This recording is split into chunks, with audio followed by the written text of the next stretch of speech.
At 88, Max Baer Jr. has finally broken his long silence, speaking with rare honesty about his life, his legacy, and the people who shaped him most deeply.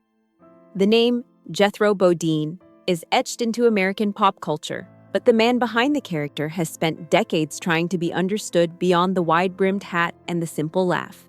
Born Maximilian Adalbert Baer Jr. on December 4, 1937 in Oakland, California, Max grew up in the shadow of greatness as the son of Max Baer Sr., the legendary heavyweight boxing champion of 1934. Fame and pressure followed the family everywhere, while his mother, Mary Ellen Sullivan, provided the balance of discipline and compassion. In his later years, Baer has reflected on how those early influences shaped not only his career, but his approach to life.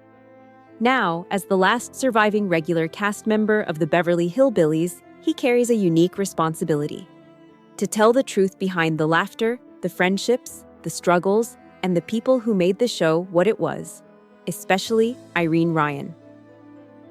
Growing up. Under a public spotlight, Max Baer Jr.'s childhood was defined by the legacy of his father, a man whose fame carried both privilege and pressure. Max Baer Sr. was not just a champion, he was a public symbol of strength, a larger-than-life figure whose personality dominated any room. The family name opened doors, but it also created expectations that were impossible to ignore. In contrast, Max's mother, Mary Ellen, offered stability and taught him discipline and compassion. Her influence became the grounding force that allowed him to forge his own identity.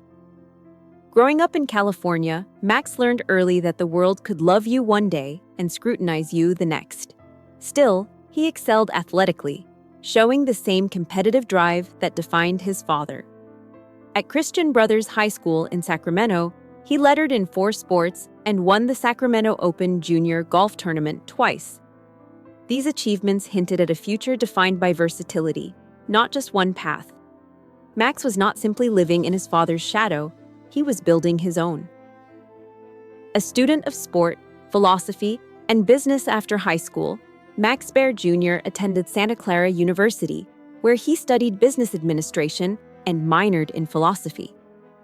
That combination would later shape his transition from actor to producer, director, and businessman. His education gave him tools few actors possess: a clear understanding of industry mechanics, a strategic mindset, and a reflective approach to life. He learned early that fame was not a permanent state and that success required adaptability. Baer didn't merely dream of acting, he prepared for a future beyond it. Even before he became famous, his early exposure to performance hinted at what was to come. In 1949, at the age of 12, he debuted on stage in England at the Blackpool Pavilion in Goldilocks and the Three Bears. It was an astonishing start for a young boy, one that quietly laid the groundwork for his later career. He was not just an actor in the making, he was a student of life, a familiar face in television's golden age. By the early 1960s, Max Baer Jr. was signed to Warner Brothers and became a familiar face on television. He appeared in a string of popular series, including Maverick, Surfside 6, 77 Sunset Strip, Hawaiian Eye, Bronco, Sugarfoot, Follow the Sun, and It's a Man's World. These early roles taught him the speed and discipline of TV production during its golden age. The work was demanding, the schedules relentless, and the pressure constant. Yet Baer thrived in the environment, learning how to perform quickly, adapt to new roles, and remain professional under stress. These experiences shaped him into a dependable performer and a man who understood how television worked behind the scenes. It wasn't just a training ground for his acting, it was a school for his future as a producer and filmmaker. The early TV years prepared him for the defining role of his career, but they also revealed the risk of being typecast in a world that valued quick fame more than lasting craft. Jethro Bodine, the role that made and confined him. In 1962, Baer was cast as Jethro Bodine on the Beverly Hillbillies, a role that would define his life. For 9 years, he played the lovable, naive, city boy with a heart of gold and a perpetual sense of wonder. The character became an American icon, and Baer became famous almost overnight. The show brought affection, recognition, and the kind of fame that many actors spend a lifetime chasing. But fame also came with a hidden cost. As the show's success grew, Baer began to feel the burden of typecasting. The public loved Jethro, but the industry struggled to see Baer beyond the character. He continued working in other projects, appearing in Love, American Style, Vacation Playhouse, and the war film, A Time for Killing. But the shadow of Jethro lingered. It was a role that brought him into millions of homes, but it also threatened to trap him. Baer recognized the danger early, and he refused to be defined by a single character forever. Reinventing himself behind the camera. Aware that Jethro might confine him if he allowed it, Baer reinvented himself behind the camera. He moved into producing, writing, and starring in his own projects. In 1974, he produced and starred in MacArthur County Line, followed by The Wild McCullochs in 1975. His biggest success came with Ode to Billie Joe in 1976, a box office hit that proved he could do more than act. The film solidified his reputation as a capable filmmaker, a man with vision and the ability to lead. In 1979, he directed his final feature, Hometown USA. These projects were more than career moves. They were a declaration of independence. Baer refused to be limited by a single persona. He wanted to shape his own narrative, control his own destiny, and prove that he was more than a sitcom star. His transition from actor to filmmaker showed a rare level of ambition and business acumen in an industry that often rewards only what is visible. Business savvy beyond. Hollywood Baer's ambition didn't end with filmmaking. He moved into business, proving equally savvy outside Hollywood. He invested in real estate and the casino industry, building a diversified portfolio that ensured financial stability beyond acting. He also envisioned a sprawling Beverly Hillbillies enterprise, an entrepreneurial blend of nostalgia and business.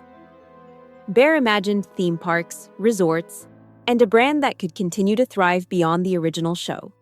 His ability to see the value in legacy and to monetize it without compromising its spirit reflected a rare understanding of how entertainment and commerce intersect. He didn't simply want to be remembered. He wanted to create a lasting empire.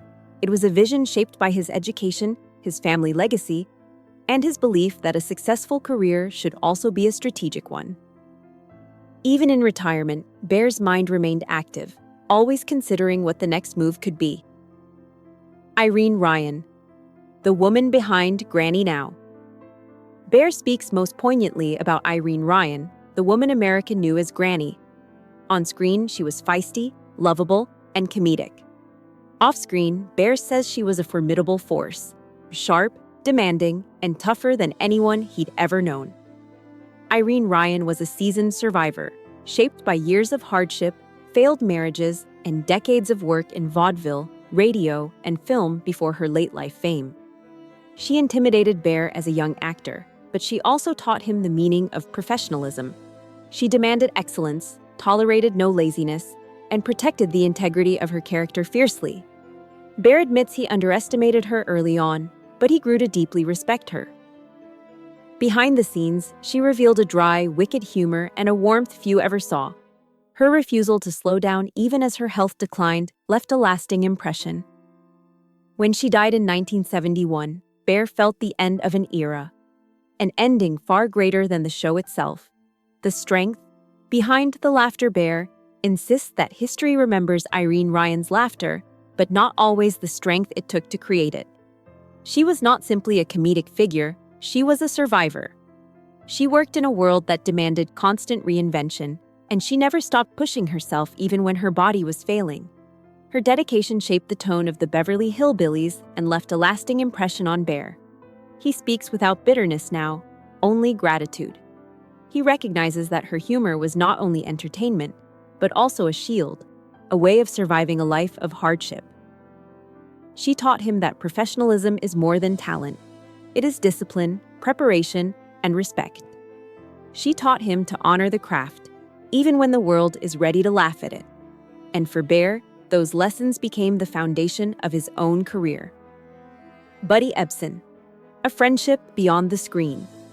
Alongside Irene Ryan, Baer cherishes the enduring friendship he shared with Buddy Ebsen. Their bond was built on mutual respect and genuine affection, lasting until Ebsen's final days. Baer recalls visiting him in the hospital with Donna Douglas shortly before Ebsen's death in 2003. That visit became one of the last reminders of the original cast's deep connection.